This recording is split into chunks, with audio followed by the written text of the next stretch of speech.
சவுக்கு சங்கர் ஒரு வித்தியாசமான கேரக்டர். இவரை பற்றி தமிழக மக்கள் தெரிந்து கொள்ள வேண்டியது மிக மிக அவசியம். இவர் வாஷிங்டன் போஸ்ட் நிருபர் மாதிரி ஏகப்பட்ட விஷயங்களை எங்கெல்லாம் நடக்கிறத பற்றிலாம் பேசுவார். லண்டனில் நடக்கிறத பேசுவார், டெல்லியில் நடக்கிறத பேசுவார், எல்லா இடத்துலையும் நடக்கிறத பேசுவார். அஃப்கோர்ஸ் நம்மளும் அந்த மாதிரி பேசுவோம். ஆனால் அதுக்கான தரவுகள் ஏற்கனவே வெளிவந்ததாக இருக்கும், இல்லை அது ஆத்தென்டிகேட்டடாக இருக்கும். அந்த தரவுகளை தான் நாம் பேசுவோம். ஆனால் இவர் பேசுகிறதுக்கெல்லாம் ஆத்தென்டிசிட்டியே இருக்காது. யார் சொன்னால், எப்போ சொன்னால், எப்படி சொன்னால் அப்படிலாம் தெரியவே தெரியாது.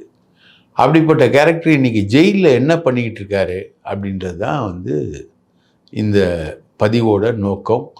அவரை பற்றின இந்த கேஸ்களில், வழக்குகளில் என்ன விசாரணை நடந்துக்கிட்டு இருக்கு அப்படின்றது தான் மேட்ரு. அவரை கைது பண்ண சனிக்கிழமை போலீஸ் போனப்போ ஒரு 4-5 மணி நேரம் வீட்டில் உட்காந்துக்கிட்டே வீடியோலாம் போட்டுக்கிட்டு இருந்தார். அந்த வீட்டில் உட்காந்தே அவர் வீடியோ போடும்பொழுது அவரை எந்த கேஸில் அரெஸ்ட் பண்ண வந்தாங்கன்றதே தெரியல.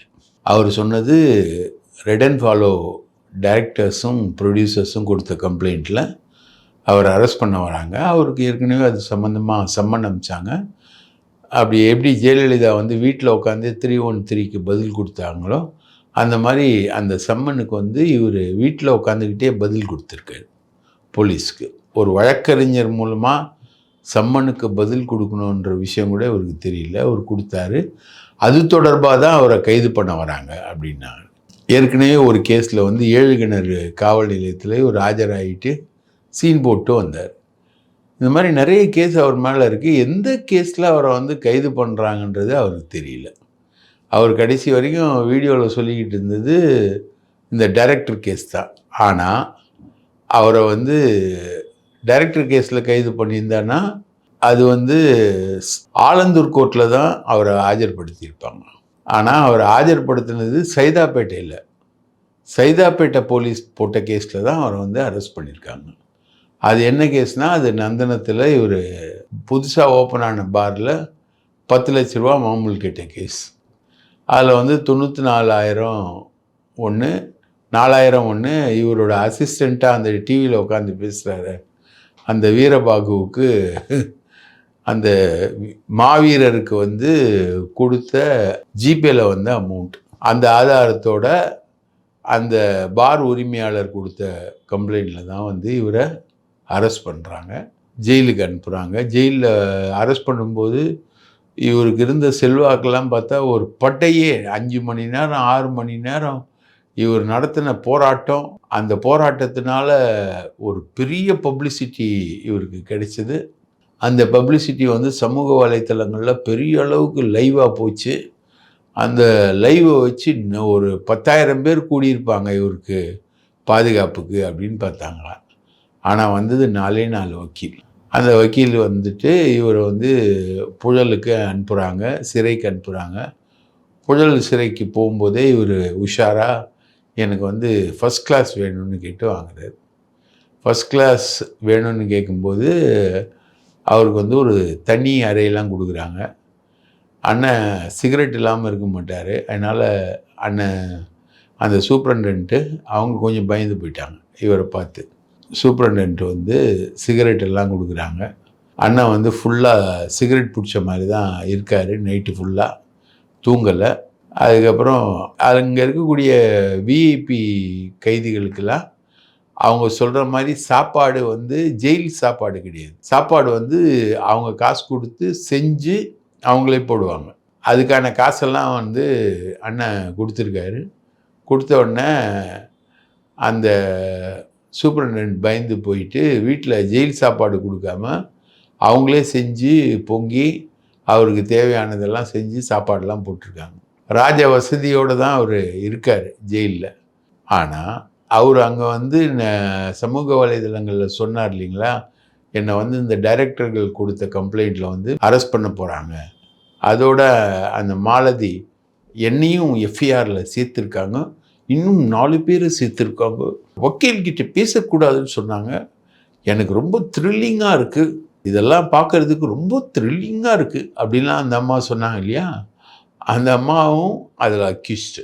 அந்த டைரக்டர் வந்து கேட்டகாரிக்கலாக அந்த கம்ப்ளைண்ட்டில் சொல்கிறான், யூஸ் பண்ண முடியாத வார்த்தைகளை யூஸ் பண்ணி அந்த டைரக்டரோட ஆண் உறுப்பில் தாக்கியிருக்காங்க. அந்த கம்ப்ளைண்ட் வந்து இன்னைக்கு ஈவினிங் சவுக்கு சங்கருக்கு சர்வ் பண்ணப்பட்டு அதில் வந்து அவரை குற்றவாளியாக காமிச்சிருக்காங்க. மாலதியை காட்டலை, மாலதியை கைது பண்ணலை, மாலதியும் குற்றவாளி மற்றும் இன்னும் 4 பேர் அவங்க ஆஃபீஸில் 4-5 பேர் இருக்காங்க.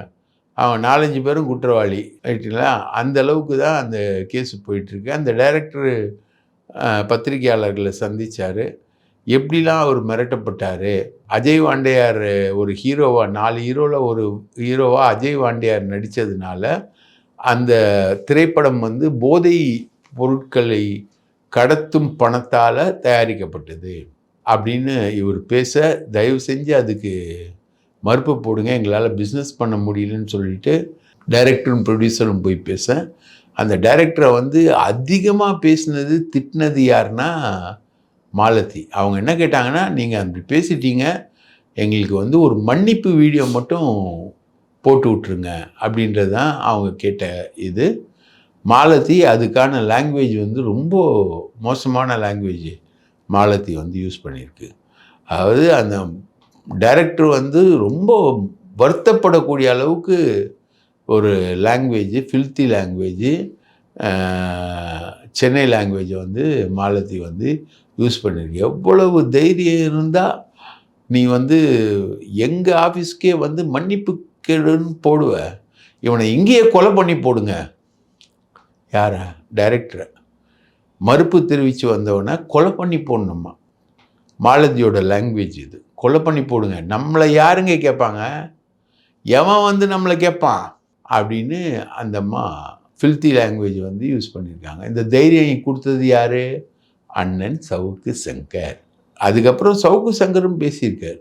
என்ன நினச்சிக்கிட்டு இருக்க? உன்னால் ஒன்றும் பண்ண முடியாது. அடுத்து ஆட்சி மாறும். ஆட்சி மாறிச்சுன்னா நீ சினிமா ஃபீல்டுலேயே இருக்க மாட்டேன், உன்னை இல்லாமல் பண்ணிவிடுவேன், ஜாக்கிரதை அப்படின்னு சொல்லிட்டு அண்ணன் பேசியிருக்காரு. இது எப்படின்னா, ஏற்கனவே சாவித்திரி கண்ணன் வந்து அரெஸ்ட் ஆனப்போ பத்திரிகை சுதந்திரமும் தட்டு தூக்கிட்டு வருவானுங்க, 2 மிதிங்க அப்படின்னு இவர் மு.க. ஸ்டாலினுக்கு அட்வைஸ் பண்ணார். அதே மாதிரி கள்ளக்குறிச்சியில் நான் போராடும்போது என்னை வந்து கொன்னுடுங்க, அவனை தூக்குங்க, அடிங்க அப்படின்னு இவர் இங்கேருந்து இன்ஸ்ட்ரக்ஷன் கொடுத்தாரு. அதனால தான் ரவிக்குமார் வந்து ஆள் செட் பண்ணி என்னை அடித்தான். அன்றைக்கி வந்து ரன்னிங்கில் எனக்கு ஹார்ட் அட்டாக் வந்துச்சு. நல்ல வேலையாக நான் போயிடுச்சேன். ஹார்ட் அட்டாக் வந்து 2 நாள் கழிச்சு தான் அதை கண்டே பிடிக்கிறாங்க. அதுக்கப்புறமும் ட்ரீட்மெண்ட் கொடுத்து என்னை காப்பாற்றுறாங்க. ஆனால் அன்றைக்கி ஹார்ட் அட்டாக் வந்தப்பவும் நான் பிழைச்சதுக்கு காரணம் இவன் என்னை சேஸ் பண்ணி அடித்து என்னை கொல்றதுக்கு. சப்போஸ் மாட்டியிருந்தேன்னா கல்வராயன் மலையில் கொண்டு போயிருப்பாங்க. அந்த மாதிரி இவன் எந்த வழக்கில் சிக்கினாலும் இவன் அதுலேருந்து தப்பிச்சுப்பான். போன தடவை நம்ம ஜிஆர் சுவாமிநாதன் ஜட்ஜு இவனுடைய எல்லா கேஸையும் வந்து ஒன்றாக்கி அவர் பெயில் கொடுக்குறாரு. பெயில் வந்து சண்டே சாட்டர்டேயில் சர்வ் பண்ண முடியல. திங்கட்கிழமை இவர் அந்த பெயிலை வாட்ச் பண்ணுறாரு. வாட்ச் பண்ணிட்டு நான் ஓரல் உத்தரவு தரேன், சவுக்கு சங்கரை விடுதலை பண்ணுங்க அப்படின்னு ஒரு உத்தரவு கொடுக்குறாரு. அந்த ஓரல் உத்தரவு அடிப்படையில் தான் அவரை வந்து விடுதலை பண்ணுறாங்க. அப்போது ஒரு உயர்நீதிமன்ற நீதிபதியே நேரடியாக இவரை வந்து விடுதலை செய்யுங்க அப்படின்னு சொல்லும்போது, எந்த ஜிஆர் சுவாமிநாதன் வந்து இவரை வந்து கண்டெம்ப்ட் கேஸில் இவரை அரெஸ்ட் பண்ணி உள்ளே வச்சாரோ, அதே ஜிஆர் சுவாமிநாதன் வந்து இவரை விடுதலை பண்ணுங்கன்னு எல்லா கேஸையும் இவர் மேலே போட்ட அனைத்து வழக்கையும், கஞ்சா வழக்கு உட்பட அனைத்து வழக்கையும் ஒன்றா கம்பைல் பண்ணி இவருக்கு வந்து பெயில் கொடுங்க அப்படின்னு சொல்ல, அதை வந்து சண்டே சாட்டர்டேயில் சர்வ் பண்ண முடியாமல் போக, அந்த சண்டே சாட்டர்டேயில் சர்வ் பண்ண முடியாத அந்த பெயிலில் வந்து இவர் வாட்ச் பண்ணி மண்டே வந்து அவனை விடுவிங்க அப்படின்னும் போது தான் ஸ்டேட் கவர்மெண்ட் வந்து அவனை விடுவிக்குது. அப்போது மாலதி வந்து கொலை பண்ணுங்க இவனை, நம்மளை யார் கேட்க முடியும் அப்படின்னு சொல்கிறதோட பின்னணி யார் இருக்கா? சென்னை உயர்நீதிமன்றம் இருக்குது. அவனை வந்து அந்த டைரக்டரை வந்து எட்டி உதைச்சி அவன் வந்து அவனுடைய மர்ம உறுப்பில் தாக்கி சைதாப்பேட்டை ஹாஸ்பிட்டலில் அட்மிட் ஆகி ட்ரீட்மெண்ட் எடுக்கக்கூடிய அளவுக்கு சவுக்கு சங்கர் ஆஃபீஸில் இருக்கிறவங்க, சவுக்கு சங்கர், மாலதி எல்லாரும் சேர்ந்து தாக்கியிருக்காங்க. அதோட சவுக்கு சங்கர் சொன்ன வார்த்தை, இன்னொரு வார்த்தை என்னன்னா, நீ வந்து அடுத்த ஆட்சி மாறுனா நீ வந்து இருக்கவே மாட்ட சினிமா துறையில் அப்படின்றது வந்து அடுத்து அமைய போகிற எடப்பாடி ஆட்சியை பற்றி அவர் சொல்கிறாரு. எடப்பாடி ஆட்சியில் வந்து இவர் விளையாண்டாரு அப்படின்றதுக்கு ஒரு ஆதாரம் இருக்குது. அந்த ஆதாரம் என்னன்னா, இப்போ மாட்டியிருக்கு, அதுவும் இப்போ போலீஸோட இதில் இருக்குது. எப்படி அதை கண்டுபிடிக்கிறாங்கன்னா, இவர் வீட்டுக்கு போனார் இல்லையா, இவர் ஒரு சோஃபாவில் கால் மேலே கால் போட்டு உக்காந்துருக்க மாதிரி வீடியோ, ஒரு பெட்ரூமில் படுத்து ஒளிஞ்சு கிடந்ததெல்லாம் இருக்குது. அதை தாண்டி ஒரு கால் மேலே கால் போட்டு உக்காந்த மாதிரி ஒரு சோஃபாவில் உக்காந்த மாதிரி ஒரு வீடியோ இருக்கு இல்லையா, அந்த சோஃபாவுடைய விலை வந்து 35 லட்சம். அது வந்து இங்கே தயாரிக்கப்பட்ட சோஃபா இல்லை, சைனாவில் தயாரிக்கப்பட்ட சோஃபா. அந்த சோஃபாவை இவனுக்கு வாங்கி கொடுத்தது யார் அப்படின்னு பார்த்தீங்கன்னா, அதை இவங்க போலீஸ் இப்போ ஆராய்ச்சி பண்ணியிருக்காங்க. இவ்வளோ பந்தாவான சோஃபாவாக இருக்கேன்றது யார் போனாலும் கண்ணை பறிக்கும் அந்த சோஃபா. அந்த சோஃபாவை இவனுக்கு வாங்கி கொடுத்தது யாருன்னா, KAA ஸ்மார்ட் அப்படின்னு ஒரு கம்பெனி. இது வந்து எடப்பாடி ஆட்சி காலத்தில் மட்டும் 1000 crore டேர்ன் ஓவர் பண்ணியிருக்கு. 1000 crore. இதோட முக்கியமான பார்ட்னர் வந்து நம்ம வேலுமணி, ரைட்டுங்களா, SP வேலுமணி, இவங்கெல்லாம் வந்து பார்ட்னர். இந்த டாக்குமெண்ட்டை அவன் எடுத்திருக்கான். இந்த KAA ஸ்மார்ட் கம்பெனி பற்றி இவன் பேசியிருக்கான். இவன் பேசாமல் இருக்கிறதுக்காக KAA ஸ்மார்ட் கம்பெனி வந்து இவனுக்கு காசு கொடுத்துருக்கு. காசு எப்படி கொடுத்துருக்குன்னா, கேமரா வாங்கி கொடுத்துருக்கு, எக்யூப்மெண்ட்ஸ் வாங்கி கொடுத்துருக்கு. அவன் யூஸ் பண்ணுற கேமரா எல்லாமே KAA ஸ்மார்ட் வாங்கி கொடுத்த கேமரா தான், அதுதான் யூஸ் பண்ணுறான். இப்போது இவங்க வந்து இவனுடைய டிரான்சாக்ஷன்ஸ் எல்லாத்தையுமே ஆராய்ச்சி பண்ணுறாங்க. அந்த டிரான்சாக்ஷனில் இவங்களுக்கு கிடைக்கிறது என்னென்னா ரொம்ப முக்கியமானது.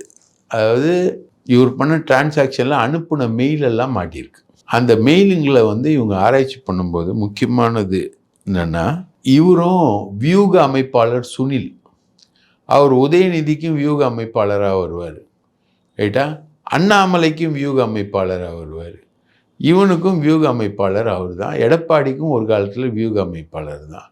அந்த வியூக அமைப்பாளர் சுனிலும் சவுக்கும் சேர்ந்து மொத்தம் ஒரு 100 கோடி ரூபாய்க்கு டிரான்சாக்ஷன் பண்ணியிருக்காங்க. அந்த 100 கோடி ரூபாய்க்கு டிரான்சாக்ஷன் பண்ணதில் என்னென்ன இமெயில்ஸ் வந்து இவங்க ட்ரான்ஸ்ஃபர் பண்ணியிருக்காங்க, என்ன பண்ணியிருக்காங்க, இவர் ரெகுலராக வந்து திமுகவை திட்டுறதுக்கு 2-3 பேரை யூஸ் பண்ணுவார் இவர், ரைட்டுங்களா. ஒன்று PTR பழனிவேல் தியாகராஜா, அவரோட சோர்ஸ் அவர் யூஸ் பண்ணுவார். இன்னொன்று வந்து சுனில் அமைத்து கொடுக்கக்கூடிய வியூகங்கள். அது வந்து சுனில் வந்து உதயநிதி கிட்ட ரொம்ப நெருக்கமாக பழகினதுனால அவர் அங்கேருந்து சில வியூகங்கள் வந்து அவருக்கு கிடைக்கிற இன்புட்ஸை இங்கே ஷேர் பண்ணுவார், ரைட்டுங்களா, திமுக வியூகங்களை. அதெல்லாம் வந்து இவர் பேசுவார். இந்த மாதிரி சுனிலும் இவரும் சேர்ந்து அதிமுகவுக்கு ஆதரவாக செயல்படுவதற்கு 100 கோடி ரூபா வாங்கியிருக்கார் இவர் மட்டும். அந்த 100 கோடி ரூபா இவன் ஏற்கனவே சம்பாதிச்ச ஒரு 500 கோடி ரூபா எல்லாமே சேர்ந்து தான். இப்போ ப்ராப்பர்ட்டி எல்லாம் யார் பேரில் இவர் வாங்குறாருன்னா, சசிகாந்த் செந்திலுடைய மனைவி பேரில் இவர் ப்ராப்பர்ட்டி வாங்குறார் முழுக்க. கேட்டால் சசிகாந்த் செந்திலும் மனைவியும் பிரிஞ்சிட்டாங்க, மியூச்சுவலாக பிரிஞ்சிட்டாங்க, சவுக்கு சங்கர்னால பிரிஞ்சிட்டாங்க அப்படின்னு சொல்லுவாங்க. ஆனால் சசிகாந்த் செந்திலுடைய மனைவி பேரில் இவர் ப்ராப்பர்ட்டி வாங்குறாரு, இவங்க அம்மா பேரில் ப்ராப்பர்ட்டி வாங்கியிருக்காரு, அது இல்லாமல் மாலதி பேரில் ப்ராப்பர்ட்டி வாங்கியிருக்காரு. இந்த 3 பேரில் தான் இவர் இப்போ வந்து ப்ராப்பர்ட்டி வாங்கி குவிச்சிருக்கார். அந்த டீட்டெயில்ஸ் எல்லாத்தையுமே எடுத்திருக்காங்க. இந்த சுனிலோடு இருக்கக்கூடிய 100 கோடி ரூபா டிரான்சாக்ஷன் டீட்டெயில்ஸையும் அவங்க எடுத்திருக்காங்க போலீஸ். இப்போது இவர் சொல்கிறார் இல்லையா, மோடம் எடுத்துட்டாங்க, அது எடுத்துட்டாங்க, இது எடுத்துட்டாங்கன்னு. போலீஸ் வந்து எல்லாத்தையும் எடுத்துடும். இவர் வந்து அந்த 5 மணி நேரத்தில் செல்ஃபோனை வந்து ஒட்டச்சு பீஸ் ஆக்கி, அந்த செல்ஃபோன் வந்து எப்போவுமே புது செல்ஃபோன் தான் வாங்குவார். ஆப்பிள் 17 வாங்கியிருக்காரு. 1,76,000 ரூபா செல்ஃபோனை உடச்சி தூளாக்கியிருக்காரு. சோஃபா வீட்டில் போட்டிருந்த சோஃபா மட்டும் 35 லட்சம் ரூபா சோஃபா மட்டும். அந்த வீடே 3 கோடி ரூபாய்க்கு இவர் புதுசாக வாங்கியிருக்காரு. இதுக்கெல்லாம் எந்த இன்கம் டேக்ஸும் யாரும் கேட்குறதில்ல. ஸ்ரீநகரில் ஒரு 5 கோடி ரூபா ப்ராப்பர்ட்டி மாலதி பேரில் வாங்கியிருக்காரு. பல்லாவரம் வீடு 3 கோடி ரூபாய்க்கு வாங்கியிருக்காரு. அது இல்லாமல் அதில் இருக்கக்கூடிய இன்டீரியர்ஸு இதெல்லாம் விலை கொடுத்து வாங்கியிருக்காரு. ஒவ்வொரு கம்பெனியும் இந்த மாதிரி தான் பண்ணிக்கிட்டு இருக்காரு. இதை டோட்டலாக நீங்கள் சவுக்கு சங்கர் அப்படின்ற ஒரு கேரக்டரை வந்து நீங்கள் ஆராய்ச்சி பண்ணிங்கன்னா ரொம்ப இன்ட்ரெஸ்டிங்காக இருக்கும். ஆக்சுவலாக வந்து இந்த போலீஸ் டிஜிபி ஆஃபீஸ் போகிறவங்களுக்கு பார்த்தீங்கன்னா தெரியும், காக்கி ட்ரௌசர் போட்டுக்கிட்டு சின்ன பசங்க, வயசுக்கு வராத சின்ன பசங்க வந்து அங்கே வேலைக்கு இருப்பாங்க. அவங்க வேலையே வந்து எடுபிடி வேலை தான். டீ வாங்கின்னு வருது, காப்பி வாங்கின்னு வருது, இந்த மாதிரி எடுபிடி வேலை தான் பண்ணுவானுங்க அந்த பசங்க. அவங்க யாருன்னா உயிரிழந்த கான்ஸ்டபிள்ஸ் இருப்பாங்க இல்லையா, அவங்களுடைய பசங்க. அவங்கள வந்து கருணை அடிப்படையில் வேலைக்கு எடுப்பாங்க. அந்த மாதிரி கருணை அடிப்படையில் வேலைக்கு எடுக்கப்பட்ட சவுக்கு சங்கர் அந்த காலத்தில் இருக்கக்கூடிய உடன் சேரு, அதில் வந்து அதிகாரிகள் வந்து வெள்ளை துணி போட்டு உட்காருவாங்க. அந்த வெள்ளை துணியை துவைச்சி அயன் பண்ணி பத்திரமா எடுத்துன்னு வந்து போடுறது, அதிகாரிகளுடைய ஷூக்களுக்கு பாலிஷ் போடுறது, அவங்களுக்கு டீ வாங்கி கொடுக்குற வேலையை தான் இவன் பண்ணுறான். இவன் வந்து 10th கூட கம்ப்ளீட் பண்ணாத ஒரு பையன் அந்த டைமில். அதுக்கப்புறம் இவன் வந்து 10th கம்ப்ளீட் பண்ணுறான், அதுக்கப்புறம் +2 கம்ப்ளீட் பண்ணுறான். அதுக்கப்புறம் தான் இவனை அப்போ வந்து எடுபடியாக இருந்த பையன் வந்து கிளர்க்காக வரான். இதுதான் வந்து அவனுடைய விஷயம். அங்கேயே வந்து ஒரு விடோ பொண்ணை வந்து அங்கேயே டிஜிபி ஆஃபீஸில் இருக்கும்போதே லவ் பண்ணுறான் வச்சுங்களா. அது வந்து அதோட ஹஸ்பண்ட் வந்து ஏற்கனவே இறந்து போயிடுறாரு. அதுக்கு 2வது கல்யாணம் பண்ண விடாமல் கடைசி வரைக்கும் இவன் வந்து டார்ச்சர் பண்ணுறான். இந்த நிலவு மொழி செந்தாமரையை கல்யாணம் பண்ண அப்புறம்தான், அது இன்னொரு பத்திரிகையாளனுடைய மனைவி, அவர் பேரை நான் சொல்ல விரும்பல, நல்ல மனிதர் அவர். அந்த நிலவு மொழியை செந்தாமரையை கல்யாணம் பண்ண அப்புறம்தான் அந்த பிராமின் பொண்ணை விடுறான். அதுக்கப்புறம் இன்னொரு பொண்ணை லவ் பண்ணுறான். இந்த மாதிரி நிறைய பெண்களை வந்து அவன் லவ் பண்ணிக்கிட்டே இருப்பான். இந்த கம்யூனிஸ்ட் பெண் ரைட்டர் ஒருத்தர், அவங்கள லவ் பண்ணுறான். மனநல மருத்துவர் ஒருத்தர், அவங்கள லவ் பண்ணுறான். இதெல்லாமே வந்து இவங்களை எல்லாரையுமே வந்து தவறாமல் வந்து இவன் நிர்வாண படம் எடுத்துருவான்.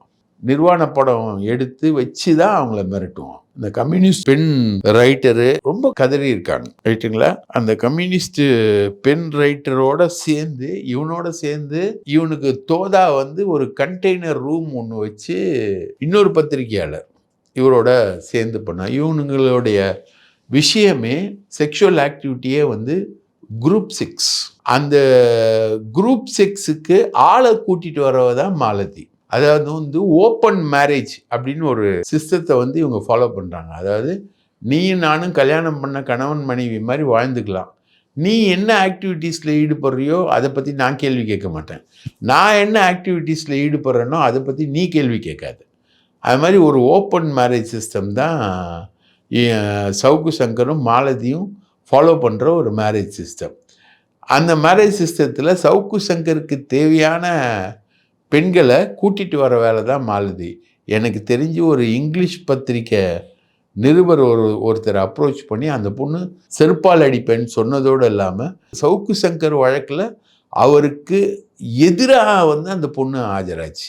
இதெல்லாமே வந்து மாலதியுடைய திருவிளையாடல்கள் தான். ஒரு திருவொற்றியூரில் சாதாரண கடை வச்சிருந்த ஒரு வியாபாரியோட பொண்ணு மேலே இன்றைக்கி வரக்கூடிய புகார் என்ன, யாரும் கொலை பண்ணுற அளவுக்கு போகிறேன், கொலை பண்ணுங்க அப்படின்னு. அதிமுக ஆட்சி வந்தால் நம்ம பார்த்துக்கலாம், அதிமுக ஆட்சி வந்தால் உன்னை ஃபீல்டை விட்டே ஒழிச்சிருவேன் அப்படின்னு அந்த டைரக்டரை வந்து இவன் மிரட்டுறான். இதில் வந்து மொத்தம் 38 கேஸ் அவன் மேலே இருக்குது. 38 கேஸும் ஒவ்வொன்றா வெளியில் வரப்போகுது. இந்த முறை ஜிஆர் சுவாமிநாதன் வந்து எப்படி காப்பாற்றுவார் இவரை, இல்லை பிஜேபி வழக்கறிஞர்கள் வந்து எப்படி காப்பாற்றுவாங்க இவரை, எந்த முறையில் காப்பாற்றுவாங்க அப்படின்றது தான் இதில் இருக்கக்கூடிய ட்விஸ்ட் அண்டு கிளைமேக்ஸ். ஆனால் இதில் என்னென்னா, இப்போது மாலதியுடைய செல்ஃபோன் இருக்குது, மாலதியுடைய செல்ஃபோனை கன்ஃபிஸ்டிகேட் பண்ணுவாங்க. மாலதியை ஜெயிலுக்கு அனுப்புவாங்களா இல்லையான்னு தெரியல. ஏன்னா இவருக்கு ஓவராக அனுதாபம் வந்துடக்கூடாதுனால மாலதியை அரெஸ்ட் பண்ணாமல் இருக்காங்க. ஆனால் மாலதியுடைய எல்லா மூமெண்ட்ஸையும் போலீஸ் வந்து வாட்ச் பண்ணும். அதோட கூட வீரமிக்க ஒருத்தர் கூட உட்காந்து பேசுவார்ல, அவருடைய மூமெண்ட்ஸ் எல்லாத்தையும் வாட்ச் பண்ணோம். அது இல்லாமல் இவனோட ஸ்டாஃப்ஸ் எல்லாம் இருக்காங்கல்ல, அவங்களுடைய எல்லா ஸ்டாஃபையுமே வந்து போலீஸ் வந்து வாட்ச் லிஸ்ட்டில் தான் வச்சிருக்கு. அதோட டார்கெட்டு தான் எல்லாமே நடக்கும். ஸோ மொத்தம் 38 கேஸ் இருக்குது. இது வரைக்கும் 2 கேஸ் தான் அவன் மேலே பாஞ்சிருக்கு. இன்னும் 36 கேஸு பெண்டிங்கில் இருக்குது.